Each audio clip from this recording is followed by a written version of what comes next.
ITC पर आपसे आपका एक टेक ज़रूर जानना चाहेंगे और फंडामेंटल एनालिसिस आईटीसी पर बनता भी है। और ये इसलिए क्योंकि आईटीसी एक तो डाइवर्सिफाइड एफएमसीजी, सिर्फ एफएमसीजी नहीं, इनके कई सारे बिजनेसेस हैं और सारे बिजनेसेस की अगर बात करें नतीजों के लिहाज से, सिर्फ मार्जिन्स की तरफ से निराशा हाथ लगी। Margins were a miss, but otherwise मुनाफे के फ्रंट पर, रेवेन्यूज़ के फ्रंट पर आंकड़े जो हैं इन लाइन या यूँ कहें कि बेहतर आते हुए दिखें। सेगमेंटल डेवलपमेंट या सेगमेंटल परफॉर्मेंस की अगर बात करें, इनके सिगरेट बिजनेस में हमने देखा इन लाइन ग्रोथ नज़र आई। एफएमसीजी स्पेस में ऑफकोर्स काफ़ी अच्छी ग्रोथ देखने को मिली। एग्री में मिस है, हो सकता है आने वाले क्वार्टर या कमिंग क्वार्टर्स में वो भी कॉम्पेंसेट हो जाए। और पेपर बोर्ड सेगमेंट का भी प्रदर्शन काफ़ी अच्छा रहा। कैसे देख रहे हैं आईटीसी को for a long term? Fundamentally नज़रिया क्या होगा? बिल्कुल, देखिए जैसे आपने बोला कि नंबर काफ़ी डिसेंट आए हैं और स्पेशली एग्री बिज़नेस में भी बहुत अच्छी ग्रोथ दिखी है। इसके अलावा उनके सिगरेट बिज़नेस ने भी अच्छा काम किया है, लेकिन एफएमसीजी में इतने अच्छे नंबर्स नहीं आए हैं। मेरे ख्याल से एफएमसीजी सेगमेंट की तरफ अगर आप देखें तो मेरे ख्याल से और दूसरी कंपनियां हैं जहां पे हमारा ज़्यादा फोकस होगा आईटीसी के अलावा।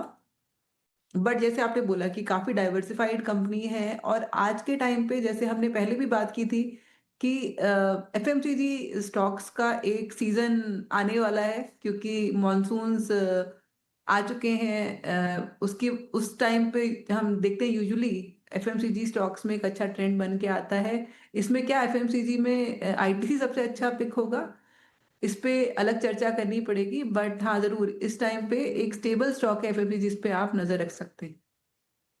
ये आपको यहाँ से स्टेबल स्टॉक लग रहा है जहाँ पर आप नज़र रख सकते हैं खरीदारी के लिहाज से। चलिए, एक और सेक्टर है, अभिषेक जैसे चर्चा कर रहे थे, आईटी स्टॉक। चिंताएं, तमाम तरह की चिंताएं यूएस इकोनॉमी को लेकर, चाहे वो डेफिसिट को लेकर हो, बढ़ते उनके कर्ज से लेकर और इंटरेस्ट कॉस्ट को लेकर हो, लेकिन तमाम चिंताओं के बाद भी आज आईटी स्टॉक्स में अच्छी तेज़ी दिख रही है। कल हम काफ़ी यहाँ पर गिरावट देख रहे थे और एक रिपोर्ट भी थी बर्नस्टीन की जहाँ पर उनके एनालिस्ट कह रहे थे कि FY25 के मुकाबले 26 और 27 आईटी सेक्टर के लिए काफ़ी बेहतर रहने वाला है और जो गाइडेंस है आगे के लिए वो काफ़ी बेहतर दिख रहा है। स्ट्रॉन्गर अर्निंग्स की उम्मीद की जा रही है FY27 तक के लिए। राजेश जी, आईटी सेक्टर आज अच्छी तेज़ी दिखा रहे, दिग्गज आईटी कंपनियां भी पार्टिसिपेट कर रही हैं। क्या राय है सर, आईटी सेक्टर में आपकी टॉपिक क्या होगी राजेश जी?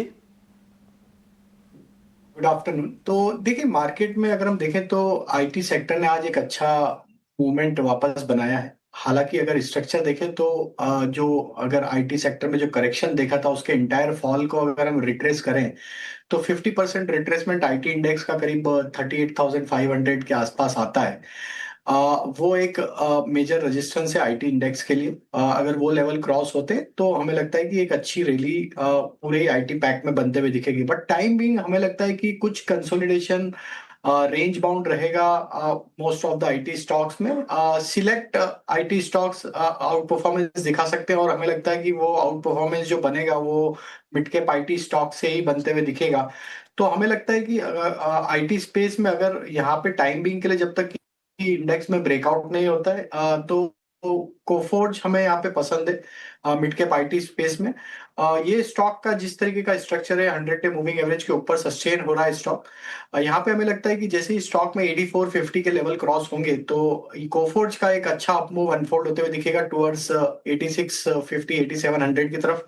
तो कोफोर्ज को यहाँ पे ध्यान में रखा जा सकता है मिड कैप आईटी की में से।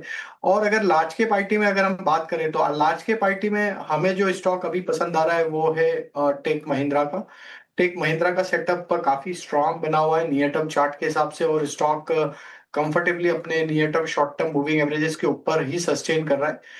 हमें लगता है जब तक ये स्टॉक 1545 1550 के ऊपर बना हुआ है यहाँ पे बुलिश व्यू ही हम रखेंगे और हायर साइड पे नेक्स्ट टारगेट जो बन सकते हैं वो करीब 1620 1640 की तरफ बनते हुए दिख सकते हैं। 1620 1640 के टारगेट होंगे टेक महिंद्रा के लिए। और